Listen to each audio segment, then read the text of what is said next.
नमस्कार, मैं हूं आपके साथ दीपक भदौरिया। आप देख रहे हैं छत्तीसगढ़ एक्सप्रेस। रायपुर से बड़ी खबर है। साई कैबिनेट की अहम बैठक जारी है। कई बड़े मुद्दों पर हो रही है चर्चा। बैठक में कई अहम प्रस्तावों को मिल सकती है मंजूरी। धान खरीदी की तारीख को लेकर हो सकता है बड़ा फैसला। राज्योत्सव के आयोजन पर भी लिया जा सकता है निर्णय। नक्सलियों की नई पुनर्वास नीति पर भी कैबिनेट की मिल सकती है हरी झंडी। सीएम की अध्यक्षता में हो रही है बैठक। मंत्रालय महानदी भवन नवा रायपुर में चल रही है बैठक। इस वक्त की बड़ी खबर में आपको बता रहे हैं, साई कैबिनेट की अहम बैठक जारी। कई अहम प्रस्तावों को मिल सकती है मंजूरी। धान खरीदी को लेकर लिया जा सकता है बड़ा फैसला। साथ ही राज्योत्सव के आयोजन पर भी निर्णय लिया जा सकता है। कई प्रस्तावों को हरी झंडी दी जाएगी। सभी कैबिनेट मंत्री मौजूद हैं। साई कैबिनेट की अहम बैठक बीजेपी कार्यालय में जारी।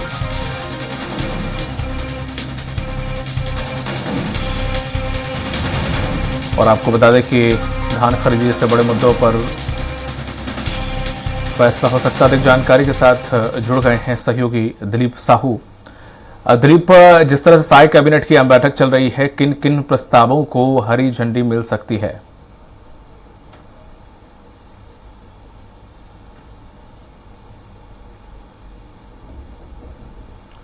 दिलीप,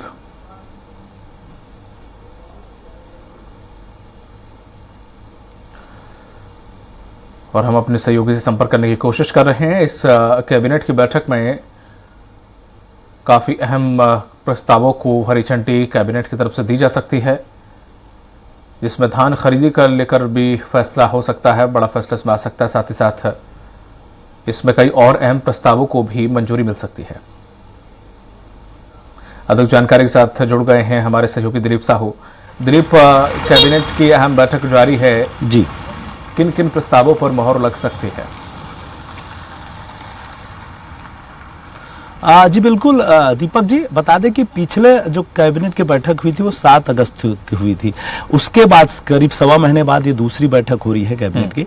तो इस मायने में काफी महत्वपूर्ण है, क्योंकि बहुत सारी चीजें लगातार बदलाव हुई इस बीच में। क्योंकि अमित शाह जी आए थे और नक्सलियों की पुनर्वास नीति की भी बात हुई थी। केंद्रीय गृह मंत्री आए थे, तो इस पर भी एक मुहर लग सकती है। नई पुनर्वास नीति को लेकर एक नया मसौदा तैयार किया जा सकता है, ताकि ज्यादा से ज्यादा नक्सली है वो मुख्य धारा में शामिल हो, आत्मसमर्पण करे और पुनर्वास नीति सरकार की जो है उसका लाभ उठाए। और कुल मिलाकर जो एक टारगेट लक्ष्य तय करके चल रही है सरकार कि मार्च 2026 तक नक्सलवाद को समाप्त करने का, उस दिशा में कड़ी कदम उठाए जा सके। तो एक नक्सल पुनर्वास नीति को लेकर फैसले हो सकते हैं। इसके अलावा क्योंकि धान खरीदी का जो सीजन चलेगा उसके लिए अभी से तैयारी करनी होती है, तो उसके लिए खरीदी का क्या मापदंड रहेगा, कितना क्या करना है, और उसके लिए बारदाने सहित तमाम जो प्रबंध होते हैं।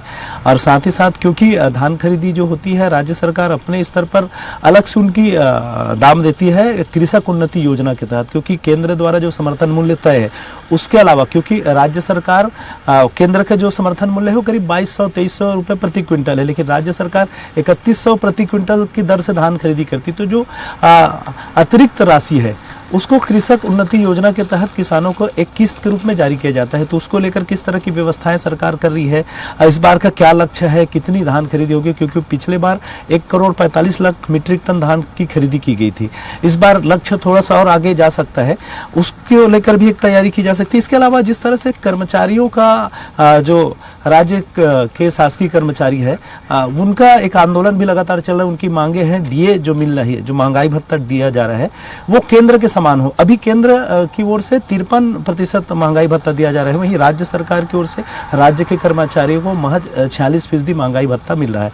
तो कहीं ना कहीं इसको लेकर भी जो कर्मचारियों के राज्य शासन के जो कर्मचारी हैं उनके डीए को लेकर भी इसमें बैठक में महत्वपूर्ण फैसले हो सकते हैं, क्योंकि लगातार एक आंदोलन का रुख अख्तियार किए हुए हैं कर्मचारियों, क्योंकि सामने नगरीय निकाय चुनाव भी है और शासकीय कर्मचारियों की एक बड़ी भूमिका रहती है चुनाव में। तो सरकार सरकारी कर्मचारियों को नाराज राज नहीं करने देंगे, इसलिए कहीं ना कहीं इस पर भी फैसले लिए जा सकते हैं। इसके अलावा नई औद्योगिक नीति की भी चर्चा हो रही है लगातार, उस पर भी मुहर लग सकती है। हालांकि कयास है क्या क्या कैबिनेट में बिंदु आए हैं ये तो बैठक के बाद ही जब ब्रीफिंग करेंगे, शायद deputy CM Arun Sahu ji briefing करेंगे तब पता चल पाएगा। लेकिन एक हम अंदाज लगा रहे हैं कि इन बड़े जो काफी अहम मसले हैं इस पर बैठक में चर्चा चल रही है, उस पर मुहर लग सकती है। जी दीपक, तमाम जानकारी के लिए शुक्रिया। अगली खबर पर आपसे जुड़ेंगे, बने रहेगा हमारे साथ दिलीप।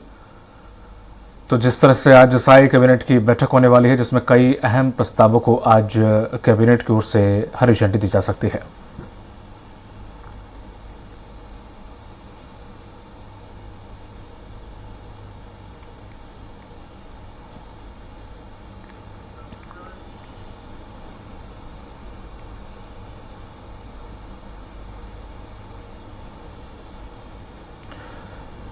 और ये आज साय कैबिनेट की बैठक हो रही है। सीएम विष्णुदेव साय इस बैठक की अध्यक्षता कर रहे हैं।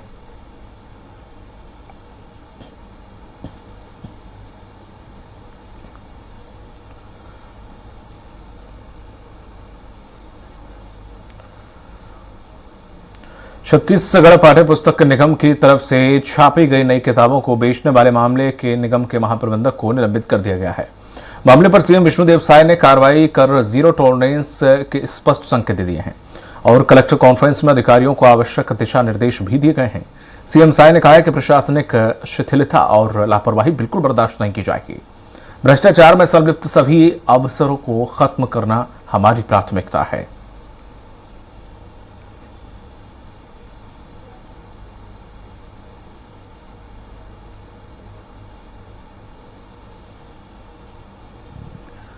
और हमारे साथ लगातार बने हुए हैं हमारे सहयोगी दिलीप साहू रायपुर से। दिलीप, क्या है ये पूरा मामला? जी दीपक, बता दें कि पाठ्य पुस्तक निगम, छत्तीसगढ़ पाठ्य पुस्तक निगम की ओर से हर साल बच्चों के लिए, जो प्राइमरी से लेकर हायर सेकेंडरी स्कूल तक के बच्चों के लिए मुफ्त में किताबें दी जाती है सरकार की ओर से। उसकी छपाई पाठ्य पुस्तक निगम की ओर से अलग अलग जो मिल है, अलग अलग जो प्रकाशक है उनके माध्यम से प्रिंटिंग कराई जाती है, फिर सभी जिलों में, ब्लॉकों में डिस्ट्रीब्यूट किए जाते हैं। लेकिन अभी इस जो सत्र है, चालू जो सत्र है, शिक्षण सत्र है 2024-25 की किताबें जो राजधानी रायपुर के सिलियारी स्थित एक पेपर मिल में कबाड़ में पाया गया है, बड़ी संख्या में रद्दी के भाव बेचा गया है। तो इसको लेकर जो कांग्रेस के पूर्व विधायक है विकास उपाध्याय इस मामले को लेकर प्रेस कॉन्फ्रेंस लेकर उठाया था कि बहुत सारे जो किताबें हैं उसे रद्दी में बेच दिया गया है, जो चालू वित्तीय वर्ष का है, चालू शिक्षण सत्र का है। इसको लेकर कहीं ना कहीं कांग्रेस ने जब ये मामला उठाया एक प्रेस कॉन्फ्रेंस लेकर, उसके बाद इस मामले को लेकर हड़कंप मची और सीएम विष्णुदेव साय ने इस मामले को संज्ञान में लेते हुए इनको जांच के आदेश दिए। और जिस तरह से जो जांच में पाया गया वो सिलियारी स्थित जो पेपर मिल है वहां पर जो किताबें पाई गई वो सरगुजा या फिर बलरामपुर क्षेत्र से लाए गए इस तरह के बताए जा रहे हैं और कहीं न कहीं रद्दी के भाव बेच दिया गया है। और इसको लेकर सरकार ने संजीदगी दिखाई है। सीएम विष्णुदेव साय जिस तरह से हाल ही में जब कलेक्टर कॉन्फ्रेंस हुई थी उसमें भी जीरो टॉलरेंस की बात उन्होंने कही थी कि भ्रष्टाचार को माफ नहीं किया जाएगा किसी भी स्तर पर। और इसी कड़ी में जो पाठ्य पुस्तक निगम के जो महाप्रबंधक है प्रेम प्रकाश शर्मा, उन्हें निलंबित कर दिया गया है। और क्योंकि सभी ब्लॉक स्तर पर और वहां से फिर सभी स्कूलों में, शासकीय स्कूलों में और निजी स्कूलों में भी जहां पर सीजी बोर्ड की किताबें चलती हैं वहां पर भी बांटी जाती है। तो ऐसे में ये किताबें रद्दी पेपर मिल में कैसे पहुंची और कहां से पहुंची, ये जांच का विषय है। और क्योंकि इसको लेकर कांग्रेस की ओर से ये भी आरोप लगाया गया था कि इस पूरे मामले को लिपापोती कर दिया जाएगा, तो कहीं ना कहीं उनके आरोप को देखते हुए फिर जो पेपर मिल है जहां रद्दी में ये किताबें पाई गई है बड़ी तादाद में, उस पेपर मिल को सील कर दिया गया है। वहां पर एसडीएम और तहसीलदार की मौजूदगी में उस पेपर मिल को सील कर दिया गया है ताकि उस मामले की पूरी तरह जांच की जाए और जांच के बाद ही जो जो और दोषी पाए जाएंगे इसके लिए मुख्य रूप से उन पर फिर गाज गिरेगी, उन पर भी कार्रवाई होगी। लेकिन प्रथम दृष्टया क्योंकि लापरवाही का मामला सामने आया है और छत्तीसगढ़ पाठ्य पुस्तक निगम के जो महाप्रबंधक है प्रेम प्रकाश शर्मा, उन्हें निलंबित कर दिया गया है। जी दीपक जी, तमाम महत्वपूर्ण जानकारी के लिए आपका बहुत बहुत शुक्रिया दिलीप। तो जिस तरह से कलेक्टर कॉन्फ्रेंस में सीएम ने लापरवाहियों पर कड़ी कार्रवाई कर जीरो टॉलरेंस की नीति अपनाने के साफ साफ संकेत दिए हैं।